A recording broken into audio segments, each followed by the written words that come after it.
In the mid-1800s, the scientific world finally accepted that life doesn't simply materialize from dust.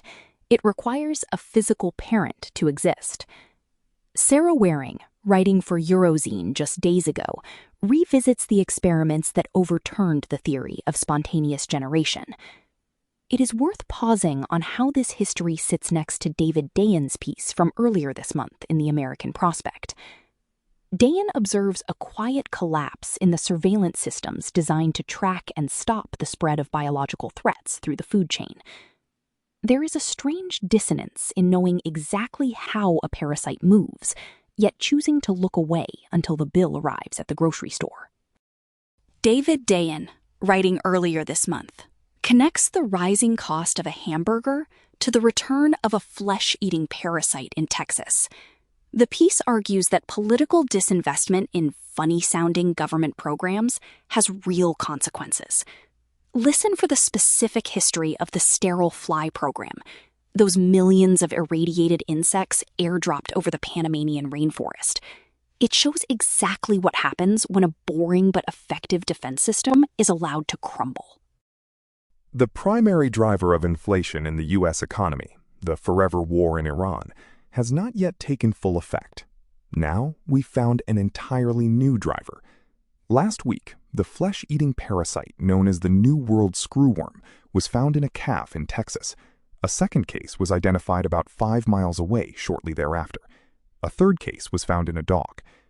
Screwworm flies lay their eggs in the live tissue of warm-blooded animals, from livestock to pets to humans. These larvae screw into the animal's flesh, and while they are not very harmful to humans, in that the horrifying effects of maggots chewing into your skin are relatively easy to notice and address, they can kill a livestock host if not treated. In a widespread infestation, one of the last resorts would be mass culling, which would obviously have huge impacts on a diminished U.S. cattle herd. The total herd count already sits at a catastrophic 75-year low, in part because of the screwworm outbreak that broke past a firebreak in Central America starting in 2023. The U.S.-Mexico border has for the past year been closed to live cattle auctions, affecting the feeder cattle that come in through Mexico to rebuild herds. But closing the border did not stop the flies from coming. Low cattle volumes have sent the price of beef skyward to levels not seen since the Korean War, up between 20 and 35% in the past year. A screwworm outbreak would seriously aggravate that spike. In other words, you probably should have ordered your last hamburgers of the summer a week ago. An outbreak would dramatically impact ranchers, who have been in a deep hole for the past decade from reduced stocks and more recently from drought, tariffs, imports of cattle pushed by President Trump to lower the price, a war in Iran that has spiked costs of fertilizer and fuel, and now the screwworm. The cattle producer in the U.S. has already been under extreme financial stress, says Joe Maxwell, president of Farm Action Fund and a farmer in Missouri, where he once served in the state legislature and as lieutenant governor. This is serious, the screwworm outbreak, but it's even more serious because of the financial position they were already under. These impacts are why the U.S. worked so hard for 60 years to prevent the screwworm's return. In an obscure yet effective government program, the government bred enormous quantities of male screwworms that it irradiated to make them sterile. It then airdropped them into the Panamanian rainforest to mate with females. Those assignations produce no larvae, eradicating the threat of northward migration. This was so successful that there hasn't been a single identified case in cattle in Texas since 1966, until last week. It's a good example of a government program that can easily be demonized by self-described fiscal conservatives who love to find funny-sounding initiatives to push their argument that America spends too much taxpayer money on nonsense. You can imagine John McCain or Tom Coburn or Bobby Jindal smirking about spending millions of dollars to sterilize a parasitic worm. Well, guess what? Sometimes things that sound ridiculous to the ignorant layman in Congress are critically important. With this outbreak, the Trump administration is finding out that effective government is the only thing preventing serious disruptions to commerce, if not terrible hardship for farmers, consumers, and everyone else. It is not just a playground for silly tree-hugging liberal scientists that can be destroyed to save a buck. Animal disease monitoring programs, including those tracking the screwworm, were under the control of the U.S. Agency for International Development, which Elon Musk's barely post-adolescent cyber-criminal henchman tossed into the wood chipper shortly after President Trump's inauguration. A ban on bison, horse, and cattle imports from Mexico was put in place by the Biden administration in November 2024, but after an inspection protocol was put in place, the border was reopened on Trump's watch in February 2025. But DOJ cut the screwworm monitoring program soon thereafter, maximizing the risk. Monitoring obviously provides an early warning for when more aggressive measures will be needed. The administration also cut funding and staff for animal disease control and prevention programs at the U.S. Department of Agriculture, USDA, including for New World screwworm and other pathogens like avian flu. That funding supported global investigations and lab testing and could have more quickly responded to outbreaks. The Animal and Plant Health Inspection Service, APIS, which has primary authority for preventing things like screwworm outbreaks, lost 1,400 employees last year. As cases of screwworm in cattle grew last May, USDA Secretary Brooke Rollins did reinstate the live import ban, following up with an $8.5 million sterile screwworm dispersal plan last June, and a more permanent sterile fly breeding facility in Texas in July. USDA also announced a plan to innovate our way to eradication by investing in better traps and lures and genetic modifications. But the main focus of USDA, says Maxwell, has not been protecting the domestic cattle herd, but DOJ-style destruction. The administration has been set out from day one to dismantle USDA, he said, citing multiple program closures, rampant regional staff cuts, and the shuttering of the South Building that is scattering officials across the country. This drive to pick apart the agency has failed farmers and ranchers, Maxwell says. I can't say if they hadn't done it, then the outbreak wouldn't have happened. Flies fly. But it's clearly a lack of understanding as to the vital purpose of USDA, one of the largest departments in the United States. It's that big not because it's inefficient. You have to be that big because it's a big job. On CNBC Monday, Rollins tried to blame the Biden administration's open borders policy for the outbreak, despite the fact that the total average lifespan of a screwworm fly is 21 days, and Trump has been in office for nearly 17 months. The more likely explanation is that an administration with an antipathy to government ignored government's purpose until it was too late. To me, that was evidence that they know they screwed up and they couldn't own it, Maxwell says. There were some more long-standing issues that led to the outbreak. Years ago, the U.S. pulled back all its sterile fly breeding facilities except for one in Panama, which was reasonable at the time because the firebreak was holding. But now it means that there aren't enough sterile flies out there. The government is refashioning a facility in Mexico used for breeding fruit flies, as well as adding one in Texas, which when completed will be capable of producing 300 million sterile flies a week. But the $600 million Texas facility is not scheduled to be completed until late next year, though federal spending reports put the completion date as late as September 2028. The dispensing facility, originating from Moore Air Force Base, opened in February. But while about 4 million flies have been dispersed, that is about 1/100th of what it would take each week to eradicate the pest.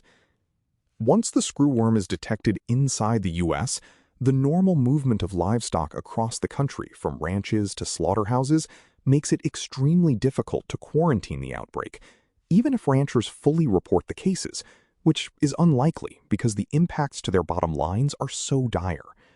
You also must airdrop over a much larger area in the U.S. and Mexico, rather than a modest stretch of the narrow Panamanian isthmus, which means you need more sterile flies, more planes, more of everything.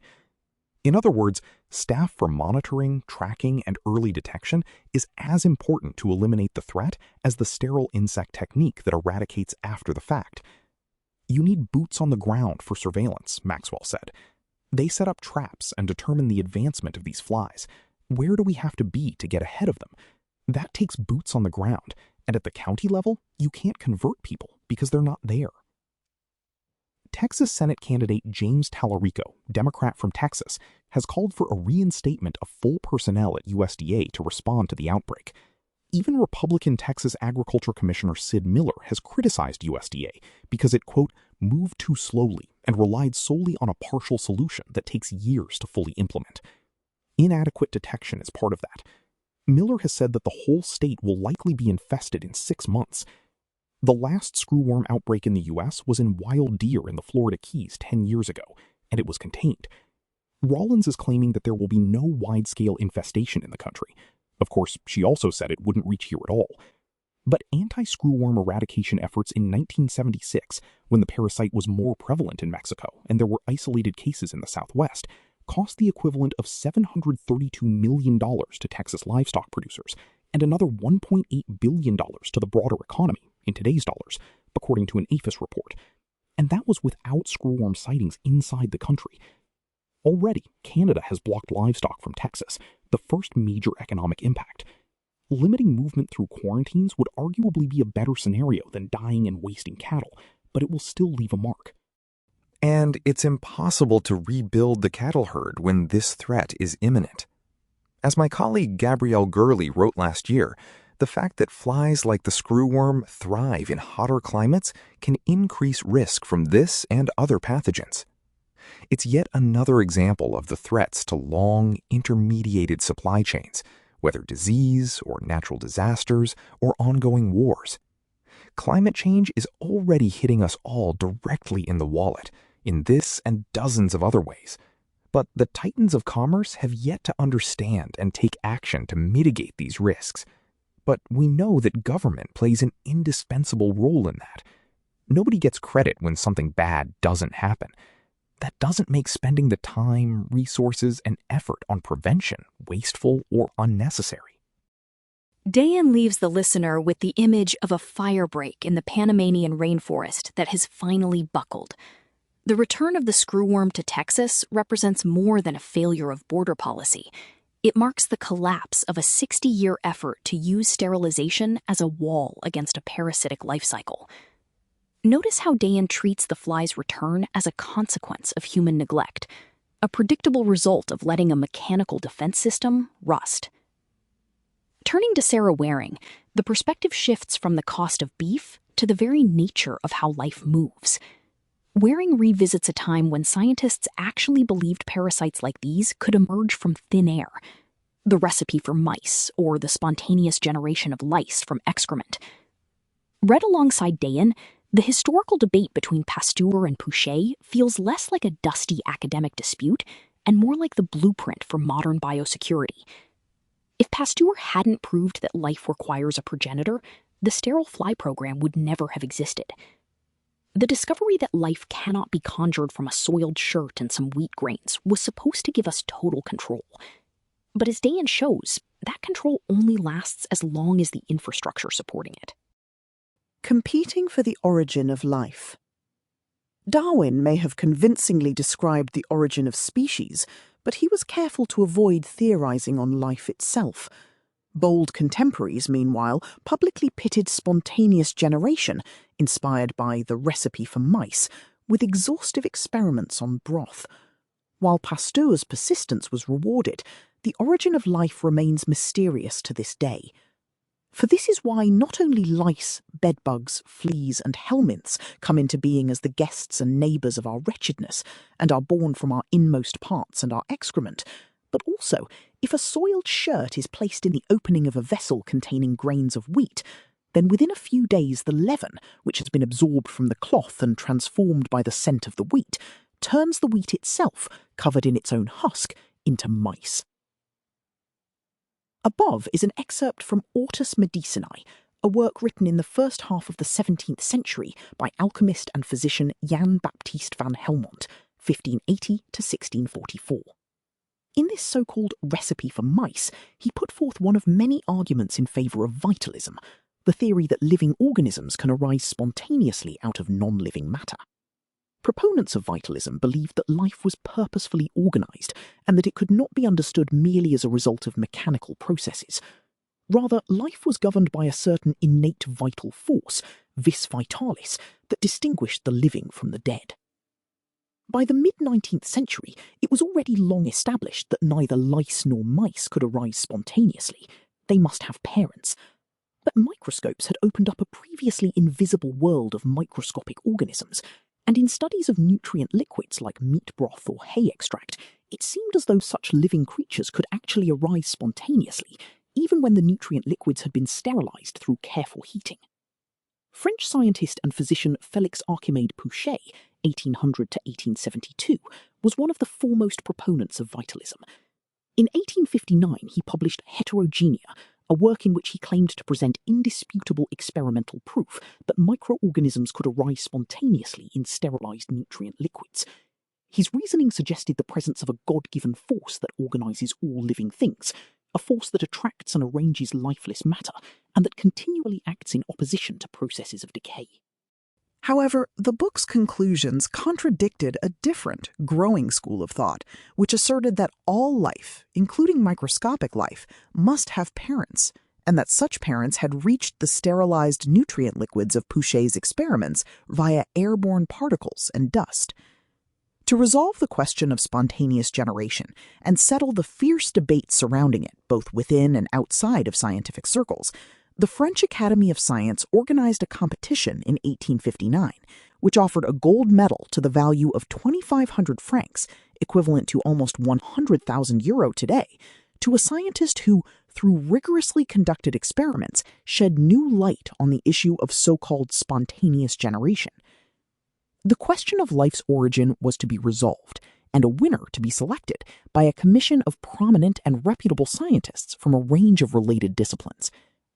That same year, seemingly indifferent to the commotion in France, Charles Darwin published his groundbreaking work on the origin of species, in which he deliberately avoided the question of life's origin. He directed his attention instead towards that which binds all living things throughout the history of life together, evolution, which he refers to as that mystery of mysteries in the book's foreword. To Darwin, the existence of life was a sufficient starting point, and the question of life's origin lay beyond the scope of what contemporary scientists ought to speculate on. As he put it in a letter to a friend in the British Royal Society a few years after the publication of his masterpiece, it is mere rubbish thinking, at present, of origin of life. One might as well think of origin of matter. One of the scientists who did throw his hat into the ring was French chemist and apothecary Louis Pasteur, 1822 to 1895, whose experiments have become textbook examples on how scientific hypotheses should be proven through carefully planned experiments, repetition, and verification.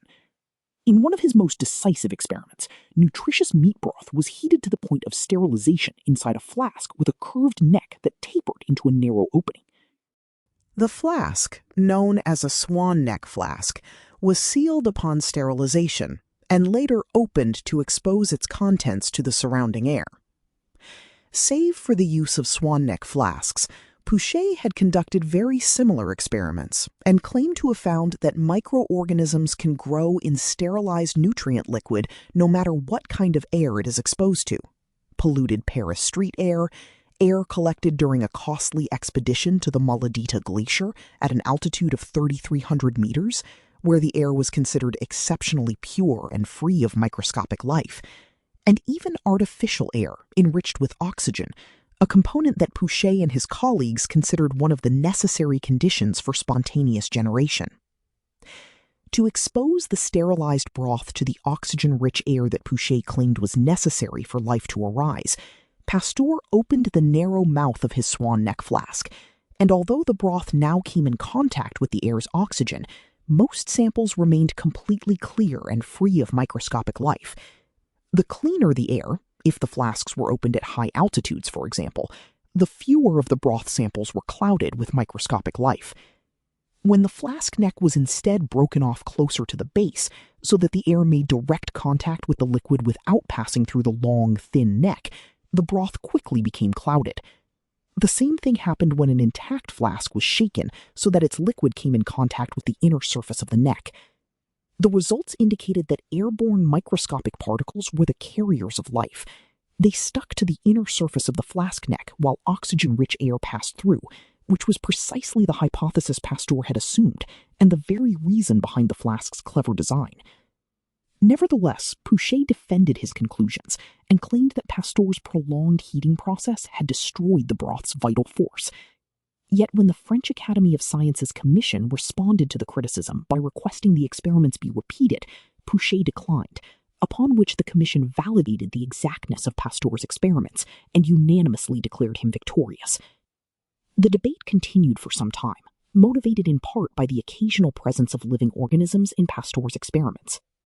It wasn't until many years later, when Pasteur had demonstrated that Pouchet's equipment had been contaminated by microscopic organisms during the experiments, and scientists had discovered in certain nutritious liquids the presence of spores, a resistant, dormant stage in certain microorganisms that allow them to survive boiling, that the battle could be settled once and for all. Even Darwin commented on the origin of life at that time, which was a rare occurrence.